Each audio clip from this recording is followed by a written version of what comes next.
Le cristal brisé de Madrid. Attention, si vous aimez le drame. La justice instantanée et les rebondissements choquants, cette vidéo est pour vous. Avant de commencer, je vous demande une faveur. Donnez un grand j'aime à cette vidéo. Abonnez-vous à la chaîne et activez la cloche pour ne manquer aucune de nos histoires de karma. Le cristal brisé de Madrid, l'épouse invisible et le tigre de Wall Street. Accroche d'ouverture percutante. The Hook. La coupe de champagne en cristal fin s'écrasa sur le sol de marbre, résonnant comme un coup de feu sourd dans la salle de bal silencieuse. 300 invités figèrent leurs mouvements, fixant Alejandro, dont le visage était crispé dans une grimace de mépris, tandis qu'il pointait un doigt tremblant vers sa femme enceinte. Carmen. « Regarde-toi » cria-t-il, sa voix dégoulinant de venin. « Tu es pathétique. Tu n'es rien d'autre qu'un fardeau qui m'entraîne vers le bas. » Il se croyait intouchable.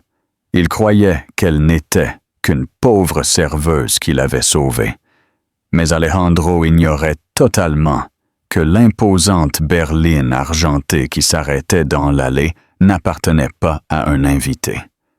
Elle appartenait au seul homme qui pouvait dissoudre toute son existence misérable d'un seul coup de fil. Que se passe-t-il lorsqu'un mari cruel pousse sa femme trop loin, sans savoir qui est réellement son père? Vous n'allez pas croire le karma instantané qui était sur le point de le frapper. Chapitre 1. Le bijou gênant. La pluie frappait les vitres teintées de la Mercedes classe S, estompant les lumières du centre de Madrid en traînées grises et dorées. À l'intérieur de la voiture, le silence était plus lourd que la tempête extérieure. Carmen se déplaça inconfortablement sur le siège en cuir passager. À 7 mois de grossesse, trouver une position confortable était un lointain souvenir. Son bas du dos palpitait d'une douleur sourde et persistante, et ses chevilles se sentaient enflées contre les lanières de ses talons. Instinctivement, elle posa une main sur son ventre, un geste protecteur qui était devenu une seconde nature au cours des derniers mois. « Arrête de bouger !» lâcha Alejandro, les yeux rivés sur la route, ses jointures blanches serrant le volant. « Tu froisses la robe. As-tu une idée de ce que cette soie a coûté? C'est un design exclusif de Pronovias, Carmen. Essaie d'agir comme si tu méritais de la porter. » Carmen se mordit la lèvre, goûtant l'arrière-goût métallique du sang. « Je suis désolé, Alejandro. Mon dos. Il me fait très mal ce soir. Le bébé donne de gros coups de pied. » « Le bébé. C'est toujours à cause du bébé, » marmonna Alejandro, vérifiant son reflet dans le rétroviseur. Il ajusta sa cravate en soie, d'un rouge cramoisi profond, assorti à la pochette de sa veste. « Ce soir n'est pas à propos de toi, Carmen. C'est le 60e anniversaire de ma mère. C'est l'événement social de la saison. Le conseil d'administration d'Inversions Vanguardia sera là. Je suis sur le point d'obtenir la vice-présidence et j'ai besoin que tu aies l'air de l'épouse d'un cadre prospère, pas d'un désastre fatigué et gémissant. » Carmen regarda par la fenêtre pour cacher les larmes qui s'accumulaient dans ses yeux. Il y a 2 ans, Alejandro n'était pas comme ça. Lorsqu'ils s'étaient rencontrés dans ce petit café de la Calle Alcalá, où elle travaillait comme barista, il avait été charmant, attentionné et apparemment humble. Il l'avait courtisée, ignorant le fait qu'elle vivait dans un petit appartement délabré du côté moins cher de Vallecas et conduisait une Seat Ibiza cabossée. Mais dès que la bague fut à son doigt et qu'elle emménagea dans son penthouse stérile et moderne de la Castellana, le masque glissa, et lorsqu'elle tomba enceinte, le masque se brisa complètement. « Je ferai de mon mieux, » murmura-t-elle. « Ton mieux a intérêt à suffire, » avertit Alejandro, alors qu'il tournait la voiture, sur la route privée sinueuse menant au domaine Sterling. Maman est déjà de mauvaise humeur. Elle pense que les arrangements floraux sont trop plébéiens. Ne lui donne pas une autre raison d'être contrariée. Le domaine Sterling était moins une maison qu'une forteresse de richesse. De massives portes en fer s'ouvrirent, révélant une longue allée, bordée de voitures de luxe, Bentley, Rolls-Royce et Ferrari. La maison elle-même était une monstruosité de pierre et de verre, brillant d'une lumière dorée. Un voiturier ouvrit la portière de Carmen. Elle le lutta un instant pour soulever son poids, s'attendant à ce qu'Alejandro lui tende la main. Il ne le fit pas. Il était déjà sorti, boutonnant son costume et lissant ses cheveux, marchant vers les énormes portes en chêne sans regarder en arrière. Carmen prit une profonde inspiration. Elle afficha un faux sourire et se dandina derrière lui. La salle de bal était étouffante. L'air sentait le parfum cher, les lits et l'argent ancien. Un quatuor à cordes jouait doucement dans le coin, étouffé par le murmure de centaines de conversations. Rappelez-vous de mettre un « j'aime » à cette vidéo si vous pensez que les maris arrogants devraient recevoir une leçon. Chapitre 2. Le mépris en public. Beatrice Sterling descendit le grand escalier comme une reine se dirigeant vers ses sujets.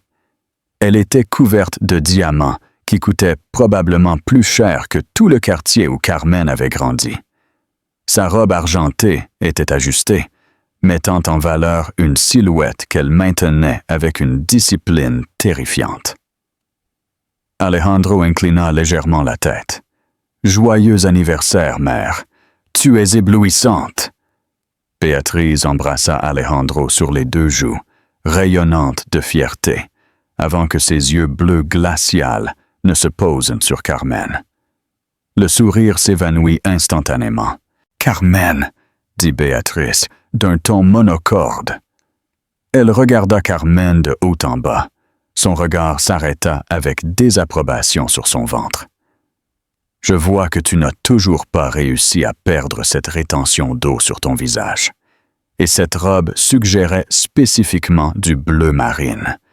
Cette couleur champagne te fait paraître pâle, comme un fantôme. »« Bonjour, Béatrice, » dit Carmen, gardant sa voix ferme. « Joyeux anniversaire. La robe bleu marine ne m'allait pas, car, eh bien, le bébé grandit vite. » Et Béatrice laissa échapper un rire aigu et méprisant. « Oui, nous sommes tous douloureusement conscients de la condition dans laquelle tu te trouves. Essaie juste de ne pas renverser de serveur, ma chère. Ce serait terriblement embarrassant pour Alejandro. » Béatrice tourna le dos à Carmen, enlaçant immédiatement le bras de son fils. « Viens, Alejandro. Monsieur Henderson de l'équipe des acquisitions meurt d'envie de te rencontrer. Tu es près du bar. Reste ici, » chuchota Alejandro à Carmen par-dessus son épaule. « Ne t'éloigne pas, et pour l'amour de Dieu, ne mange pas les canapés. Tu en as déjà eu assez. » Carmen resta seule au milieu de la salle bondée, se sentant petite malgré sa taille. Elle regarda son mari et sa belle-mère disparaître dans la foule, riant comme s'ils n'avaient aucun souci au monde. Elle sentit un coup de pied aigu dans ses côtes. « Ça va aller, petit, » murmura-t-elle, frottant son ventre. « Nous devons juste tenir 3 heures. Ensuite, nous pourrons rentrer à la maison. » Mais Carmen n'avait aucune idée que, dans moins d'1 heure, cette fête se transformerait en champ de bataille. Chapitre 3. Le scandale public. 40 minutes passèrent. Les jambes de Carmen hurlaient de protestation.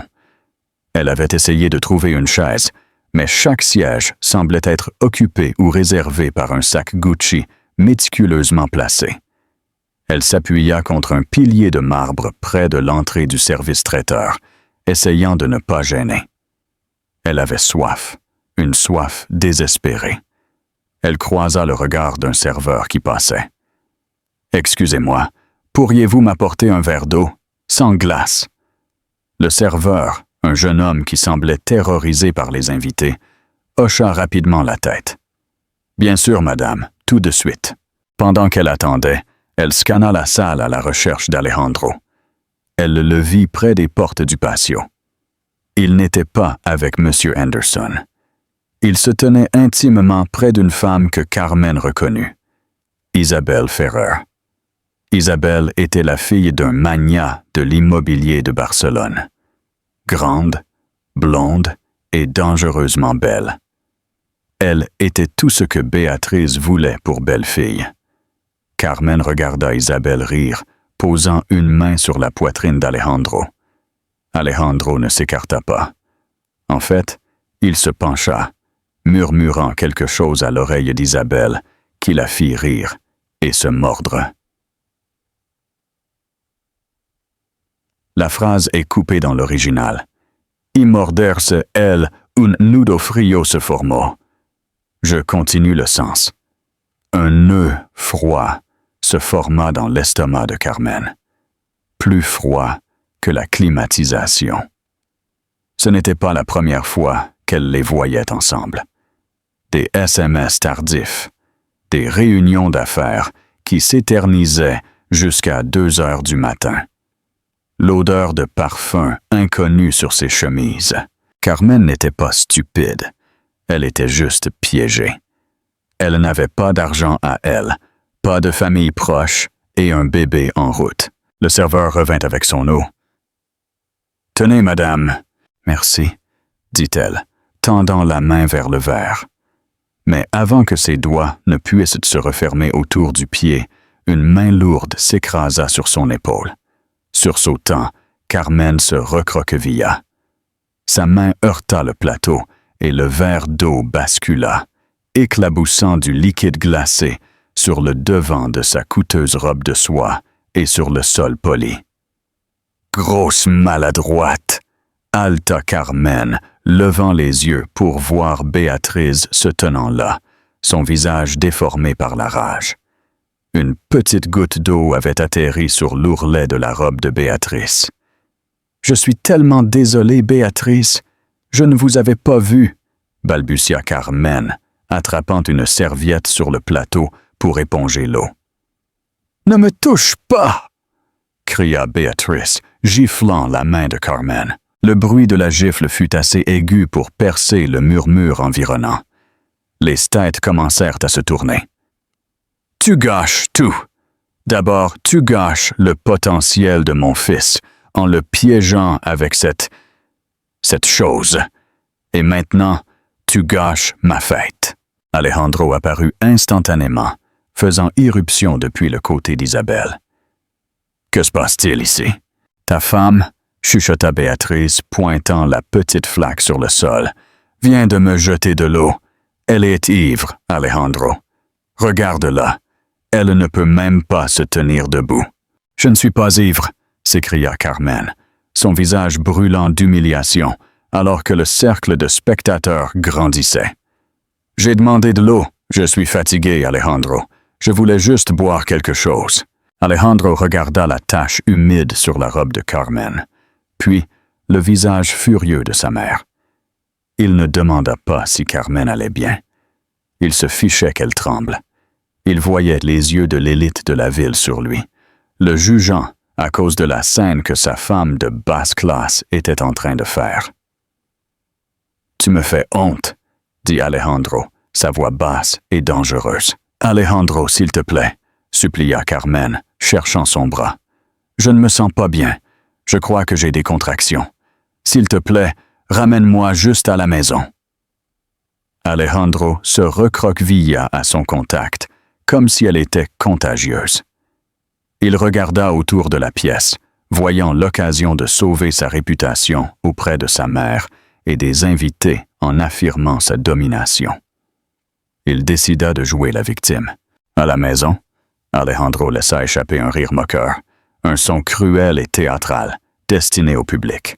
« Tu veux rentrer à l'appartement que je paie pour manger la nourriture que j'achète? Tu ne contribues à rien, Carmen. Absolument à rien. » La salle devint silencieuse comme la tombe. Le quatuor à cordes s'arrêta de jouer. « Alejandro, arrête, » murmura Carmen, les larmes débordant. « Pourquoi devrais-je m'arrêter? Cria Alejandro, s'avançant, la dominant de sa taille. Tout le monde ici connaît la vérité. Tu étais une barista fauchée, cherchant une assiette de nourriture. Tu m'as piégé avec ce bébé, juste pour t'assurer un style de vie que tu ne mérites pas. Regarde-toi, tu es grosse, tu es paresseuse, et franchement, je doute que cet enfant soit même le mien. Les halètements de la foule étaient audibles. Carmen sentit le sang se vider de son visage. « Comment peux-tu dire ça? Je le dis parce que c'est la vérité, » rugit Alejandro. « C'est fini, Carmen! C'est fini de faire semblant. À partir de ce soir, nous avons terminé. Tu peux prendre tes affaires et déguerpir. Retourne dans la ville d'où tu es venu. » Béatrice se tenait à ses côtés, les bras croisés, un sourire suffisant et victorieux aux lèvres. « Enfin, dit-elle, assez fort pour que le premier rang l'entende. Jetez les poubelles. » Carmen resta là, tremblante, l'eau et les larmes tachant sa robe. Elle sentit une douleur aiguë et angoissante dans son abdomen, mais la douleur émotionnelle était bien pire. Elle regarda autour de la pièce, suppliant des yeux quelqu'un, n'importe qui, de l'aider. Mais l'élite aisée ne faisait que regarder, sirotant son champagne, traitant sa détresse comme un divertissement nocturne. Elle se tourna pour partir, sa dignité en lambeaux, réalisant qu'elle n'avait aucun moyen de rentrer chez elle. Alejandro avait les clés, elle n'avait même pas son téléphone. Il était dans la poche de la veste d'Alejandro, car il n'aimait pas qu'elle porte un sac à main lors d'événements formels. « Dégage !» cria Alejandro une dernière fois, pointant les grandes portes. Carmen fit un pas tremblant, puis un autre. Soudain, les lourdes portes en chêne de la salle de bal s'ouvrirent avec un bruit retentissant qui fit vibrer le sol. Une rafale de vent et de pluie balaya la salle, suivie de 4 hommes en costume sombre. Ils étaient grands, imposants et portaient des écouteurs. Ils n'avaient pas l'air d'invités. Ils ressemblaient à de la sécurité, mais pas la sécurité de l'événement. Une sécurité militaire privée. Ils s'écartèrent, formant une allée. À travers les portes entra un homme d'une 60aine d'années. Il portait un costume gris anthracite parfaitement ajusté, plus simple que les smoking tapes à l'œil de la salle, mais qui irradiait un type de pouvoir que seul l'argent ne pouvait acheter. Il avait les cheveux argentés, des yeux gris perçants et une cicatrice qui parcourait sa mâchoire. Il tenait une canne noire avec un pommeau à tête de loup argenté, bien qu'il marchât d'un pas qui suggérait qu'il n'en avait pas besoin. La salle murmura. « Qui est-ce » Alejandro fronça les sourcils, agacé par l'interruption. « Qui êtes-vous, bordel » cria-t-il à travers la salle. « C'est un événement privé. Sécurité, sortez ce vieil homme d'ici. » L'homme ignora complètement Alejandro. Ses yeux scannèrent la salle, jusqu'à ce qu'il se pose sur la silhouette tremblante de Carmen. Les lignes dures de son visage s'adoucirent instantanément. Il marcha au-delà des invités stupéfaits, le bruit de sa canne frappant le sol. Clic, clic, clic. Il s'arrêta juste devant Carmen. Il regarda son visage, taché de larmes, l'eau sur sa robe et la façon dont elle se tenait l'estomac. « Carmen !» dit l'homme, sa voix grave et rocailleuse, tremblante d'émotions refoulées. Carmen leva les yeux, sa vision floue. Elle cligna des yeux et un halètement s'échappa de ses lèvres. « Papa !» Le silence dans la salle se brisa. La mâchoire d'Alejandro tomba. Béatrice semblait confuse. « Papa !» se moqua Alejandro, s'avançant. « Le père de Carmen est un mécanicien raté qui est mort il y a 10 ans. Belle tentative, vieux. Qui êtes-vous, en réalité? » L'homme tourna lentement la tête pour regarder Alejandro. Le regard dans ses yeux était terrifiant, froid, calculateur et absolument impitoyable. « Je », dit l'homme, sa voix se projetant dans chaque coin de la salle de bal silencieuse. « Je suis Julian Torres, mais peut-être me connaissez-vous mieux comme le propriétaire de la banque qui détient l'hypothèque de cette maison, l'actionnaire majoritaire d'Inversions Vanguardia, et l'homme qui est sur le point de ruiner votre misérable petite vie. Pensez-vous qu'Alejandro mérite cela? Commentez ci-dessous et dites-moi si le père de Carmen est trop dur. » Chapitre 4. Le chasseur de vampires financiers. Le silence qui suivit la déclaration de Julian Torres fut dense, assez épais pour s'y noyer. Pendant 10 secondes pleines, le seul son dans l'immense salle de bal fut le martèlement de la pluie contre les hautes fenêtres et la respiration superficielle, haletante de Carmen. Alejandro fut le premier à rompre la paralysie. Il laissa échapper un rire nerveux et incrédule. « C'est une blague, n'est-ce pas? » Il regarda les invités, cherchant une validation.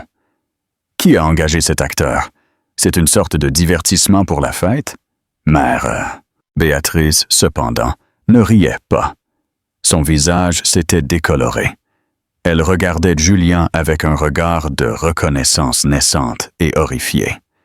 Elle avait vu son visage dans Forbes, dans le Wall Street Journal, aux informations.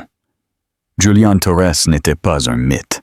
C'était un titan de l'industrie, connu pour ses prises de contrôle hostiles et une cruauté qui faisait ressembler la famille Sterling à des enfants jouant avec de l'argent de Monopoly. « Julian Torres !»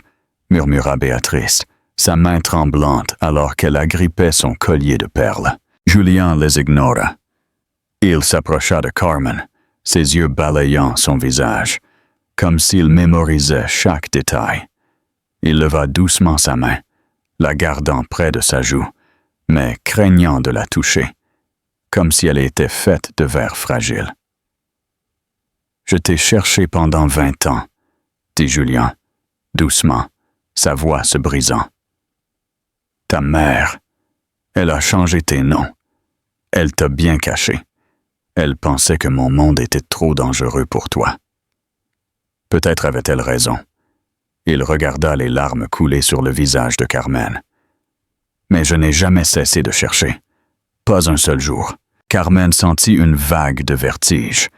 L'adrénaline de la confrontation s'estompait, remplacée par le choc. « Maman a toujours dit que mon père était un mécanicien, mort dans un accident de voiture. »« Un mensonge pour te protéger, » dit Julian amèrement. « Un mensonge qui t'a laissé vulnérable à des vautours comme lui. » Il fit un geste vers Alejandro sans le regarder. Alejandro, sentant le changement dans l'énergie de la salle, essaya de reprendre le contrôle. Il se plaça entre Julian et Carmen, bombant le torse. « Écoutez, vieil homme, je me fiche de qui vous pensez être. Carmen est ma femme, et elle s'en va. » Maintenant, il tendit la main pour saisir le bras de Carmen, sa poigne rude. « Zaz !» Le son fut aigu et dégoûtant. La canne de Julian se déplaça avec une vitesse qui démentait son âge, frappant le poignet d'Alejandro avec une précision calculée. Alejandro hurla de douleur, reculant et agrippant sa main. « Touche-la encore !» dit Julian, sa voix tombant à un registre terriblement bas. « Et tu perdras cette main. » Les 4 gardes de sécurité à la porte firent un pas en avant à l'unisson, leurs mains posées sur leurs étuis. Le message était clair. « Essaye donc. » Alejandro berça son poignet, son visage rouge d'humiliation et de douleur. « Vous m'avez agressé. Tout le monde a vu ça. Je vais vous poursuivre en justice. Je vais vous prendre tout ce que vous avez. » Julian se tourna lentement pour regarder Alejandro. Il ajusta ses boutons de manchette, imperturbable. « Me poursuivre en justice? » Julian laissa échapper un rire sec et sombre. « Avec quel argent, Alejandro? L'argent que tu crois avoir ou l'argent que tu as détourné des comptes de l'entreprise au cours des 6 derniers mois. La salle haleta. Un murmure se répandit dans la foule des membres du conseil et des investisseurs. Alejandro se figea. Je ne sais pas de quoi vous parlez. Moi, si, dit Julien calmement. Je sais pour le compte offshore aux îles Caïmans. Je sais pour les honoraires de consultation payés à des sociétés écrans enregistrées à ton nom. Je sais tout, Alejandro, parce que pendant les 3 derniers mois, pendant que tu étais occupé à acheter des costumes et à maltraiter ma fille, tes auditeurs ont démantelé ta vie de l'intérieur. Béatrice s'avança, essayant de sauver la situation avec sa manipulation habituelle.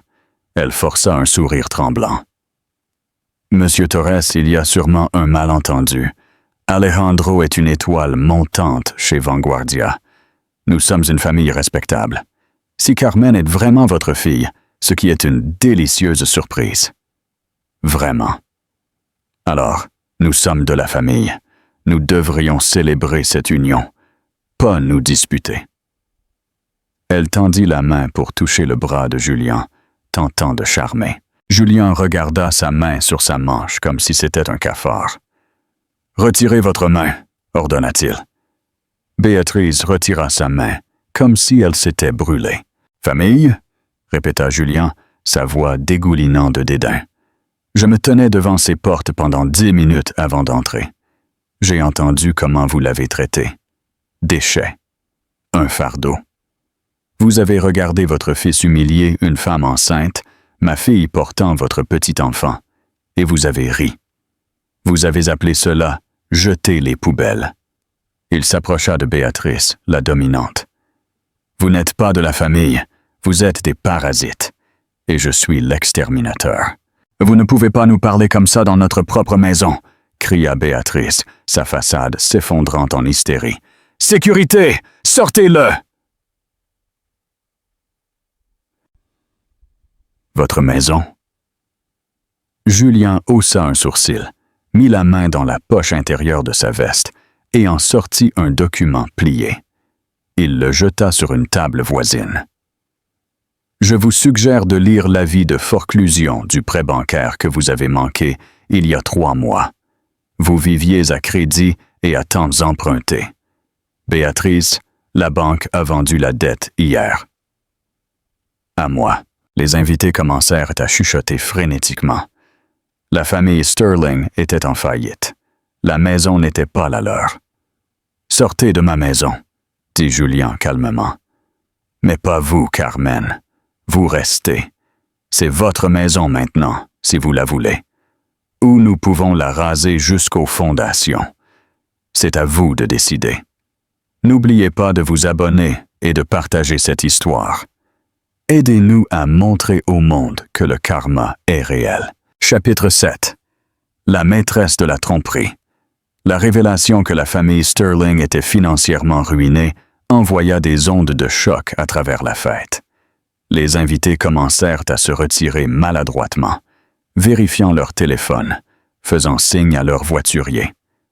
Personne ne voulait être associé à un navire en perdition. Alejandro, cependant, était dans un profond déni. Il était un narcissique, et les narcissiques n'acceptent pas facilement la défaite. Il regarda sauvagement autour de lui. Ses yeux se posèrent sur Isabelle Ferrer, l'héritière blonde avec qui il flirtait plus tôt. Isabelle se tenait près du buffet, sirotant du champagne, observant la scène avec une expression indéchiffrable. Alejandro vit une bouée de sauvetage. « Isabelle !» cria Alejandro, trébuchant vers elle. « Isabelle, dis-le lui. Dis à mon père. Eh bien, dis à Monsieur Torres qui je suis. Nous avons un lien, n'est-ce pas? Nous allons être partenaires. » Alejandro se tourna vers Julien, un sourire suffisant revenant sur son visage. « Vous pensez avoir gagné. J'ai des plans de secours. J'ai des relations. Isabelle Ferrer et moi sommes proches. Son père est un magnate de l'immobilier à New York. Si vous me renvoyez, j'irai travailler pour eux. » En fait, Alejandro baissa la voix, essayant d'avoir l'air conspirateur, bien que toute la salle pût l'entendre. « Isabelle et moi sommes plus que des amis, n'est-ce pas, Jess? Carmen est le passé. Isabelle est l'avenir. » Il tendit la main vers la main d'Isabelle. Isabelle Ferrer recula doucement, évitant son contact. Elle posa sa coupe de champagne sur un plateau qui passait. Elle regarda Alejandro, puis regarda Julien, puis sourit. Mais ce n'était pas le sourire coquet qu'elle avait donné à Alejandro auparavant. C'était un sourire froid et prédateur. « Salut, oncle Julien », dit Isabelle joyeusement. Alejandro s'arrêta net. Il regarda d'Isabelle à Julien et vice-versa. « Tire », acquiesça Julien à Isabelle. « Bon travail, Isabelle. Tu as tout? »« Tout », répondit Isabelle, mettant la main dans son sac à main et sortant un petit enregistreur vocal numérique. Chaque conversation, chaque promesse qu'il a faite de quitter Carmen une fois que le bébé serait né, chaque aveu de délit d'initié dont il s'est vanté après son 3e scotch, tout est là. Elle marcha vers Carmen. Son expression s'adoucit avec une sympathie sincère. « Je suis désolé d'avoir dû jouer le rôle, Carmen. Oncle Julien voulait se précipiter quand il t'a trouvé il y a 6 mois. Mais nous avions besoin de savoir si Alejandro était juste un mauvais mari ou un criminel. Il s'avère qu'il est les deux. » Carmen regarda la belle femme, son esprit vacillant. « Tu l'espionnais? »« Je l'évaluais, » dit Isabelle. « Nous avions besoin de preuves concrètes de son infidélité et de ses transactions illégales pour nous assurer qu'il n'obtienne pas un centime lors du divorce. J'ai dû le laisser croire que j'étais intéressé. Alejandro avait l'air de vouloir vomir. La couleur avait tellement fui son visage qu'il ressemblait à un cadavre.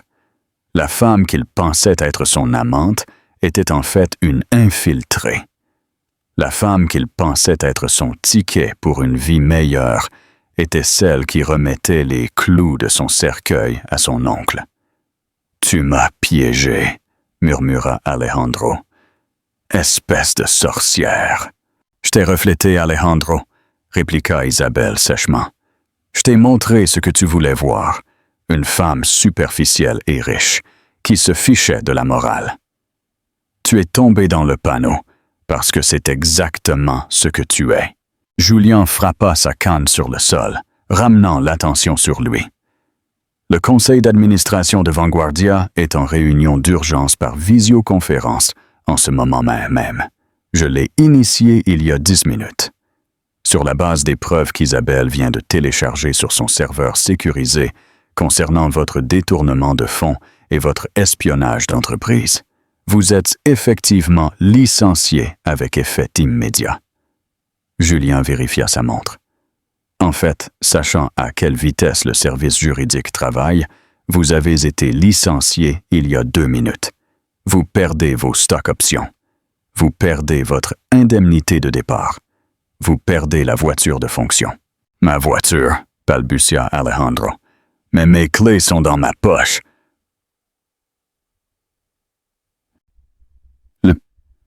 L'entreprise loue cette voiture, expliqua Julien patiemment, comme s'il parlait à un enfant lent. J'ai fait désactiver l'allumage à distance par l'agence de location. C'est une brique dans l'allée maintenant. Vous devrez descendre la colline à pied. Béatrice laissa échapper un gémissement de désespoir. Alejandro, fais quelque chose. Il ne peut pas faire ça. Il vient de le faire! Cria Alejandro à sa mère, perdant finalement complètement son sang-froid. Il possède tout, mère. Nous sommes ruinés. De nouveau, un gémissement de douleur coupa la dispute bruyante. Carmen se plia en deux, se tenant l'estomac à 2 mains. Son visage se tordit d'agonie, et un cri bas et guttural s'échappa de ses lèvres. « Carmen !» Julien laissa tomber sa canne, se précipitant à ses côtés, la rattrapant avant qu'elle ne tombe. « Carmen, qu'est-ce qui ne va pas? C'est le bébé? Ça fait mal, » haleta Carmen, sa respiration saccadée et paniquée. « Quelque chose ne va pas. Ce n'est pas juste une contraction.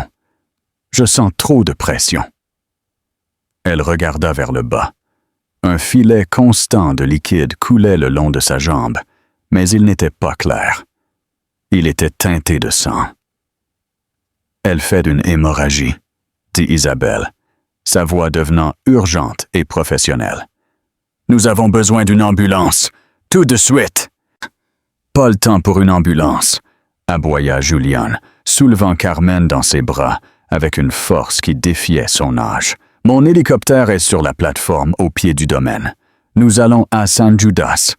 J'ai une équipe de traumatologie en attente. » Il se tourna vers ses gardes de sécurité. « Ne laissez pas ces deux-là partir, » désignant Alejandro et Béatrice. « Appelez la police. Donnez-leur les preuves du détournement de fonds. Maintenez-les ici jusqu'à ce que les autorités arrivent. »« Attendez !» cria Alejandro, voyant sa femme et son influence s'éloigner. « C'est mon fils. Vous ne pouvez pas l'emmener. J'ai des droits. » Julien s'arrêta à la porte, tenant sa fille près de lui. Il se retourna une dernière fois, ses yeux brûlants d'un froid feu bleu. « Vous avez renoncé à vos droits lorsque vous l'avez jeté sous la pluie, » dit Julien.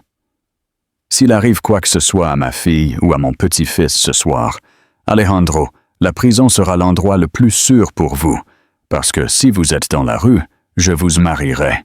Ngiabong, toi c'est le lieu, j'aiquitban. » Sur ce, Julien emporta Carmen dans la tempête, laissant Alejandro et Béatrice seuls au centre de la salle de bal, entourés d'invités silencieux et de 4 gardes armés bloquant les sorties. La fête était terminée. Le cauchemar ne faisait que commencer. Est-ce que le moment de la vérité? Que feriez-vous si vous étiez Carmen? Laissez-moi votre avis dans les commentaires. Chapitre 6. Le loup d'acier à l'hôpital. Les pales de l'hélicoptère Sikorsky fendaient les nuages d'orage. Un clac-clac rythmique qui correspondait au battement de cœur frénétique de Julian Torres. À l'intérieur du cockpit, le bruit était assourdissant. Mais Julian n'entendait qu'une seule chose, la respiration superficielle et saccadée de Carmen. Elle était attachée à une civière, un masque à oxygène couvrant son visage pâle. Un paramédical de vol travaillait frénétiquement, vérifiant les moniteurs qui clignotaient avec des avertissements rouges et en colère. « La TA est en baisse, 80/50, » cria le paramédical dans son oreillette. « Elle perd trop de sang. Le placenta s'est détaché de la paroi utérine. Nous devons l'amener en salle d'opération immédiatement, ou nous allons les perdre tous les deux. » Julien tenait la main froide de Carmen, ses jointures blanches. « Reste avec moi, Carmen, » supplia-t-il, sa voix se brisant. « Je viens de te retrouver. Tu ne peux pas me quitter. Pas maintenant. » Les yeux de Carmen s'ouvrirent, vitreux et flous. Elle serra la main de Julien avec une force surprenante. « Sauve le bébé, » murmura-t-elle derrière le masque. « S'il te plaît, si tu dois choisir, choisis-le, lui. »« Je vous sauve tous les deux, » ordonna Julien, des larmes coulant sur son visage. « Tu m'entends? Tous les deux. » En dessous d'eux, les lumières de la ville de Madrid s'estompaient en traînées de néons mouillés par la pluie. Julien ressentait un profond sentiment d'impuissance. Il pouvait acheter des entreprises, renverser des gouvernements et ruiner des hommes comme Alejandro d'une seule signature. Mais il ne pouvait pas soudoyer la mort. Il était à la merci du destin, et cela le terrifiait. Pendant ce temps, de retour au domaine Sterling, la scène à E.T. était chaotique, mais d'une manière très différente.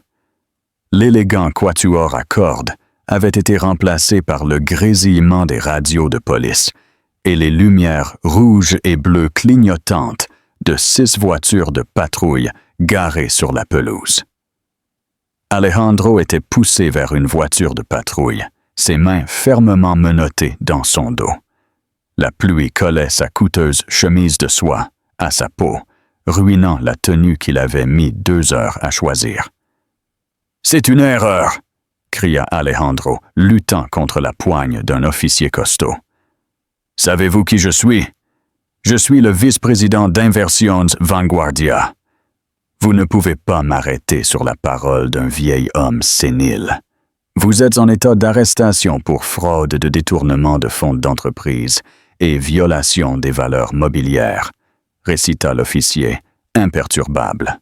Et nous avons un mandat pour perquisitionner les locaux à la recherche de preuves de blanchiment d'argent. Derrière lui, Béatrice était escortée par 2 officiers. Elle ne criait pas. Elle hyperventilait. Son maquillage coulait en traînées noires sur son visage, la faisant ressembler à une figure de cire fondue. « Alejandro !» gémit-elle. « Tu as dit que tu avais ça sous contrôle. Tu as dit que les comptes étaient cachés.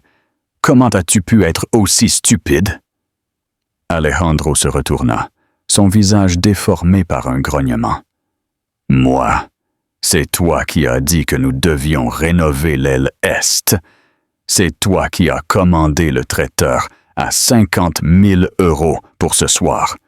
J'ai volé cet argent pour toi, mère. N'ose pas me blâmer. » T'ai-je dit d'épouser Isabelle Ferrer? Cria Béatrice, luttant tandis que les officiers lui poussaient la tête pour la faire monter à l'arrière d'une voiture de patrouille séparée. Si seulement tu l'avais courtisée, elle, au lieu de cette vache enceinte, nous irions bien. Et les invités se blottirent sous le portique pour rester au sec, observant le spectacle avec une fascination morbide.